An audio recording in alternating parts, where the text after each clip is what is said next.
Yes, now I've got the title Deputy Chief Executive.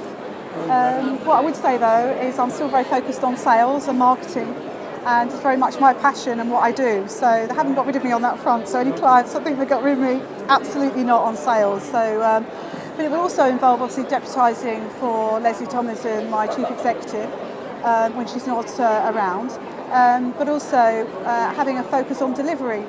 Because I think it's really important that from cradle to grave, we actually deliver what we promise at the point of sale. And I think that the role that I'll be undertaking will be critical in terms of looking at every facet that we actually promise the client and whether we actually came up to the right standards. So a lot of customer relationship management, working out what do they think of our catering, did it come up to expectations, what do they think about the presentation of the venue, was it clean?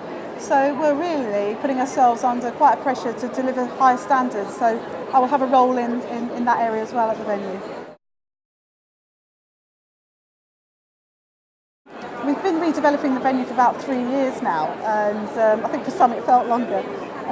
But the outcome has been absolutely fantastic for us. So we've now got 3 front doors, so therefore we can run 3 events simultaneously, which is pretty good news for our diary. So in the autumn, we can take 2 or 3 events, not just one. It's also increased our footprint significantly, so therefore we're one of the biggest venues in the UK now, and therefore we can attract the larger platinum events. It's brought us our new foyers, this original and modern feel about them, gallery feel, has been really well received. And the final phase has meant that we can sell more corporate events at the venue. So really exciting time for us in our 25th anniversary year.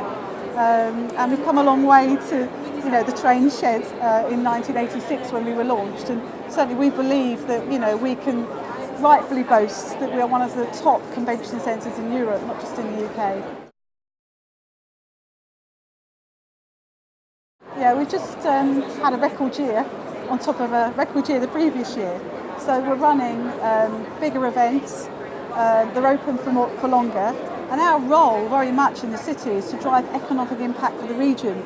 So the reason we come into work every day isn't just to sell tenancies and events, it's to be able to contribute more economic impact to the community so that they're spending more money in the hotels, more money in the restaurants, and therefore the prosperity for the city everybody benefits from.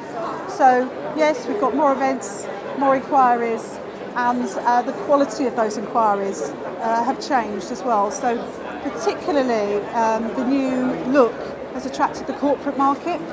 So I know we've always been traditionally strong on national associations and exhibitions, but now we're getting all the major retailers inquiring about the retail annual conferences, and that's a big change for us.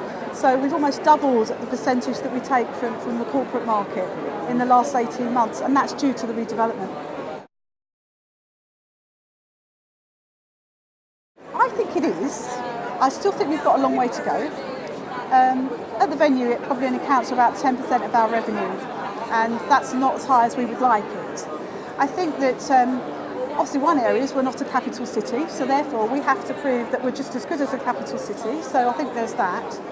I also think that we've got to be competitive, and I think a lot of international venues, international organisers find the UK quite expensive across the board. So we're looking at launching an international rate card as well, to give more support to internationals that want to come to Manchester. But it's very much a destination sell, the internationals, and therefore we work much more closely with Marketing Manchester to be able to achieve those. And in fact, we've also employed a bilingual salesperson. We're just starting to reap the benefits of that. So we've got lots more internationals in the diary going forward. And again, banging the drum for Manchester, stretching that brand across the continent is happening. It's just we've got to wait. The gap between effort and result in internationals is longer. So you'll start to see the internationals from about 13 really starting to take place, and that's only good for Manchester.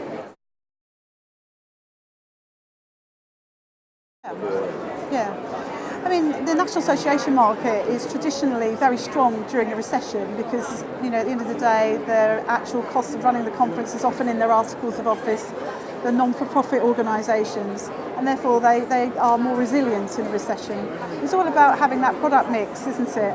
Corporates are affected by the recession and they're just starting to come back. But what I would say ultimately is brand leaders tend to float to the top in times of a recession. So we hope that we're actually getting that bounce because actually we're one of the best. And when you're in a recession, the best get better normally.